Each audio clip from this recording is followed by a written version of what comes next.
there, everybody. Thanks for joining me for another one-man review. Today we'll be taking a look at Joonas Sildre's Between Two Sounds, Arvo Part's Journey to His Musical Language. This is translated by Adam Colin and put out by Plow. I just saw this in Diamond's, coming next week, and the art on the cover, the kind of simplicity of the design and the cartooning of it and stuff really caught my eye.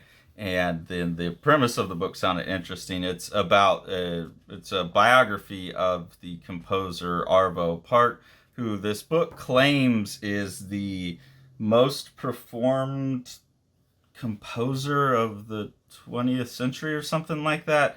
I had never heard of him, but absolutely love music. Love this kind of visualization of music that's going on the cover. So got this to, learn more about it. It looked like it would be a good book. And it is. I really loved it. It really got me curious about Arvo Part and got me listening to some of his music and some of the music that's talked about in here. So I'll talk about those as we get to them. But so right out the gate, you see that there's really beautiful, I call it functional cartooning. It's it just communicates and it does what it does. But then there's some really lovely page design in here. So this is 1935, and you just get it getting introduced to the character getting born and having this relationship to sound really early on, realizing that this character's a prodigy. So by 1939, his interest in music is becoming apparent to his parents. That he starts responding to the piano and just is kind of immediately drawn to it and a prodigy. And yeah, I love how the music is drawn throughout here, kind of playing with the idea of what music notation looks like, but not so directly as to have an actual notes on here. It's visualizing sound more, and it creates rhythmic structures throughout the page. I am actually, now that I'm looking at this page, I think that could have been even stronger if there would have been a grid. There's no real reason why this panel couldn't, other than the text needing to be longer, but to have this on a grid and have more rhythm in the panels would have been cool. But you have that inside of the panels with these things, and I think it works really great to show musicality throughout. And also in many places like here, where it's 1944, and so you're heading into World War II, you're seeing this very awesome, pretty abstract graphic representation of how sound would have influenced Arvo Part and just been a part of his life. I keep making a lot of accidental puns throughout this video. I apologize. But it is something that was so important to him, and that for someone that focused on sound, that this would have been this crazy experience. And yeah, I just love the abstract use of visual rhythms on these pages. I think it's great. 1949, again, a sense of how music plays into the character's life. This public music that would have been played in, it says in Estonian radio, is played over the loudspeaker in a market square. So him hanging out, just listening to music. Again, this really beautiful use of the symbols that are attached to music, like the staffs and the dots that you would get, but not putting the actual notation on the page, I think is a really smart choice. Instead of that allows you in places to put it as actual notation if you want, but you don't have to. In 1954, Arvo Part gets accepted to the Tallinn Music College, and it gets a very deep training there. So obviously you have someone who's a prodigy who's getting a great training. He gets called up for military service, but he's allowed to be in the band, so continues to just gain experience with music. Then he's taken under the wing of a Professor Heino Eller. It's showing this character being an influential mentor on his life as well. So here, even though they're under Soviet rule, this character is teaching these new ideas in music about dodecaphony, rather, I think, than polyphony. I think there's probably what's a dodecahedron? I don't know, like five. I don't know, off the top of my head, I don't know, but I think they're talking about some kind of like really intense polyphony there. And he's saying, although the Soviets condemn it, my students should familiarize themselves with the significant new concepts in the music world. So this is someone who's like, you know what? Fuck what everyone else says. I'm a musician. I'm a musician first, and these are really interesting new ideas, and you will know these things. So you're getting this character growing up in these political situations as well, where he's someone who is an artist through and through and wants to chase his passion, but has to do things like music for commercials and advertising, for cartoons and things like that. But then really wants to, and has to do things that fit into like what a political regime will allow, and you can see that here in this scene.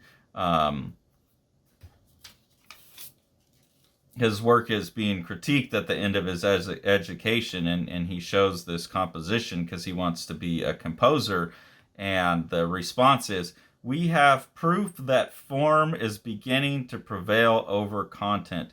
This is not a healthy sign. So at that time in like the Soviet bloc, you would have had a strong push against any formalist work because that would have been attached to modernism, and like American and European like unhealthy futurism. They would have been wanting some kind of like social content in the work rather than just formal experimentation. Yes, it is formalism, Western decadence. And like decadence is like you have the time to worry about things, just form without adding content in it, I think is the accusation there. I attended the recording, and there were many in the orchestra who couldn't understand this style of music. We must search for what is new, strive towards what is new. But even if we cannot understand it, then what about those in the audience? It's so like just not well received in this time because he's someone who actually wants to push forward with his music. He's an actual artist and someone on the avant-garde at a time where politically avant-garde was seen as a very, very, very bad thing.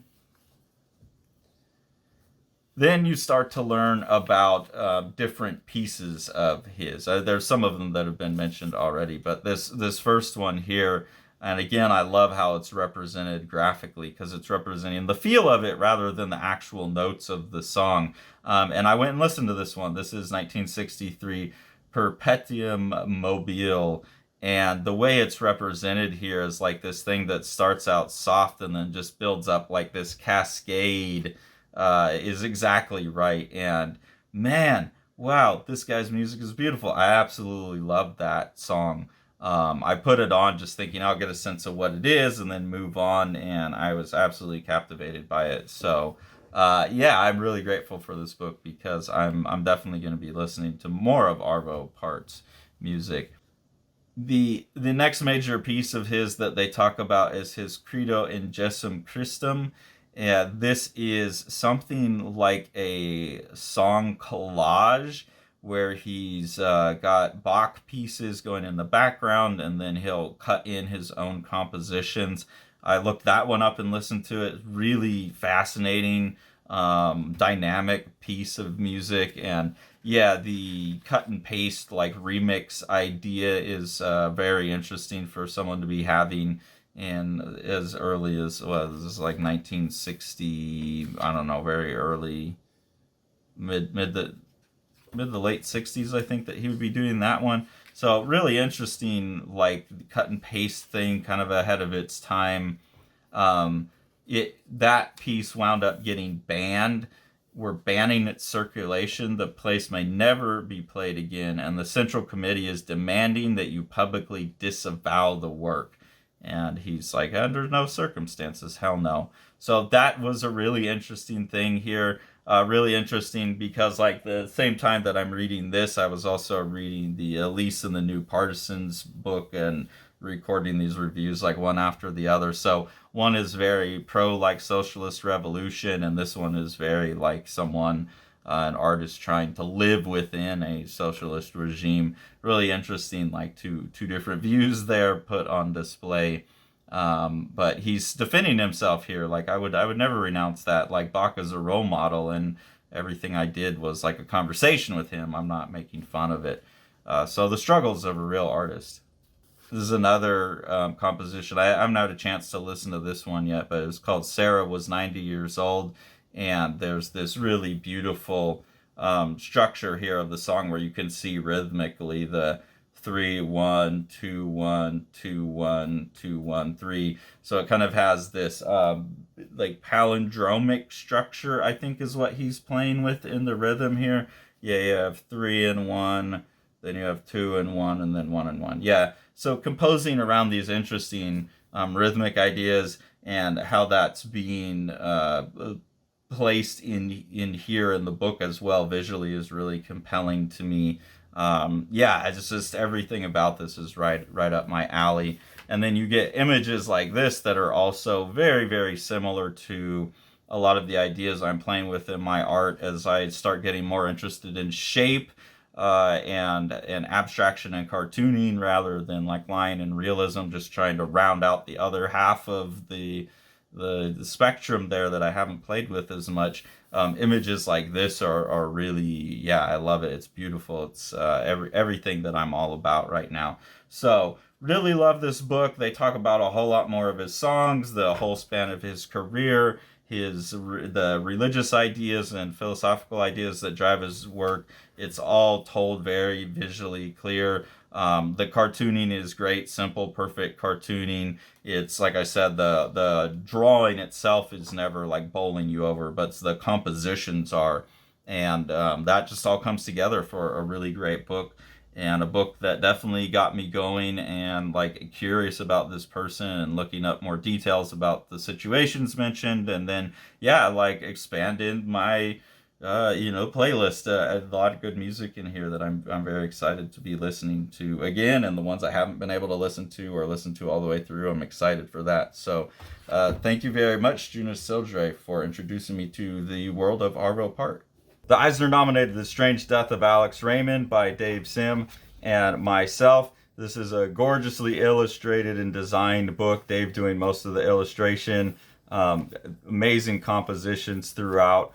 What Dave is doing is he's recording his obsession with the death of master cartoonist Alex Raymond behind the wheel of Stan Drake's car when they got into a car crash. The best description of the book that I've heard is that it's like understanding comics with pages like this mixed with something like From Hell when you get into the theories about what actually happened with the car crash. And then with Sean on production, it's just one of the most gorgeously printed books you could get a hold of.